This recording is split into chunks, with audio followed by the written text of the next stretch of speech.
I'm sure you've been wondering what kind of interesting combat we can bring to a hockey-themed tower defense game. And today we're diving deep into improving some of our combat systems, as well as spicing up our enemy lineup. The first big issue to hit is shooting pucks. This has to function amazingly because this is a ridiculous hockey game. And if the hockey is no good, then we've got a problem. So first I'd like to go over why this is so challenging for us. You are shooting projectiles at moving targets, but unlike a gun or even a bow and arrow, there's a large amount of time between letting go of the shoot button to making contact with the puck. And then you have to be predictive of where the enemy will be with all of that taken into account. And initially, I had no aim assist, and when you land something like 1 out of 5 shots with a keyboard and mouse.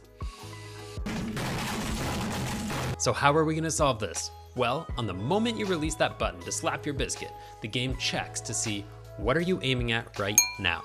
So say that you were targeting an enemy head. It will cache that enemy and the exact position you were aiming at. And then when the stick finally makes contact with the puck, the enemy's already moved to a new position. So the game finds out where is that enemy head right now. But that's not enough because by the time that puck travels to where it needs to go to hit that headshot that you dialed in, the enemy will be in yet another new position. So we are going to predict, based on the current enemy speed and direction, where they will be when the puck makes contact. It's a lot of fancy math that's way above my pay grade, but other YouTubers have made it possible for this self-taught programmer to figure it out. And I think the end result speaks for itself. Okay, here we go. So I'm gonna start with the old aim system, then switch gears over to the new one. We got some enemies coming through the gate, and even if I try to aim directly at targets or predict where they will be, I am not landing many shots. Okay, switching gears over to the new aim system, and yep, that's 1, 2. Nice. Yeah, I'm landing all my shots. Okay. Oh, I'm excited for you guys to try this.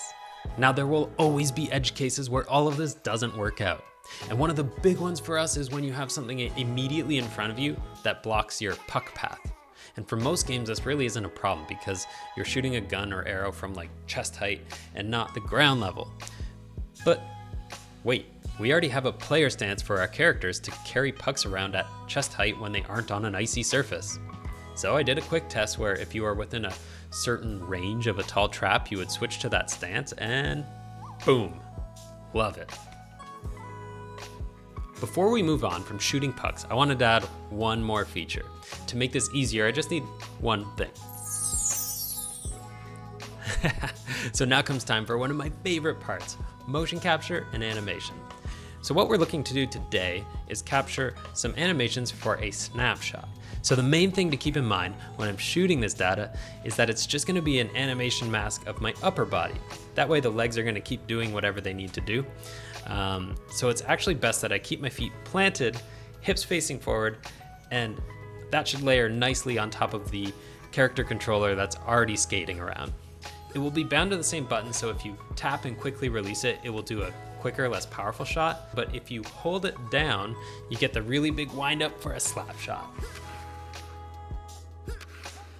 So we've just laced up the skates on a few of our player combat upgrades. But what's a hockey game without a strong opponent on the other side of the ice?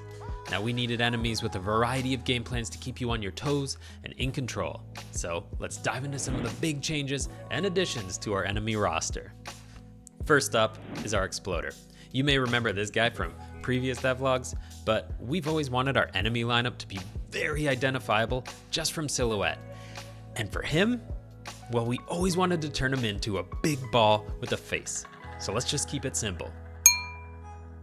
All right, just locked in some new animation for the new Exploder rig, and it looks awesome. It's so exciting to see.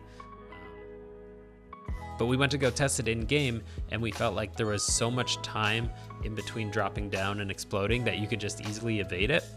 So I'm gonna work on shortening that down right now.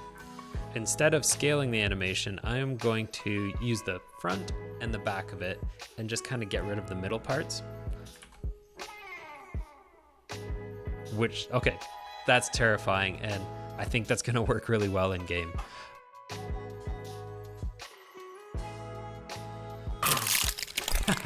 That's perfect. Next up is our runner Frosty. He'll be pretty hard to target, and he's gonna set off a bunch of traps on the way to your furnace. And the main thing we wanna get across with him is this feeling of motion just baked into the character design. I feel like it's there, and it looks so cool, but there's a bit of a problem. When we go to pose him in the general pose for when he is running, all of the spikes start to crunch in on themselves. So our solution to fixing this is to model him already in that pose. That way, when he's tilted forward, all of the spikes flow into one direction of movement, and none of the spikes are crunched in or hidden. We've also decided to add one more Frosty to the roster. The Hoser is a shambling, slow-moving Frosty with just the right mix of flannel and familiarity. He's built to balance out our runner and exploder, so he might not sprint at you, but his strength in numbers makes him a big threat that you just can't ignore. Alright, so that about wraps up today's devlog. With these new slapshot mechanics, enemy encounters should feel way more satisfying and reliable. And our new enemy lineup should keep you on your toes as you figure out the best way to defend your furnaces. As always, thank you so much for watching. Don't forget to wishlist our game on Steam, there's a link for that in the description below. And subscribe to our channel for all the updates. Until next time, cheers.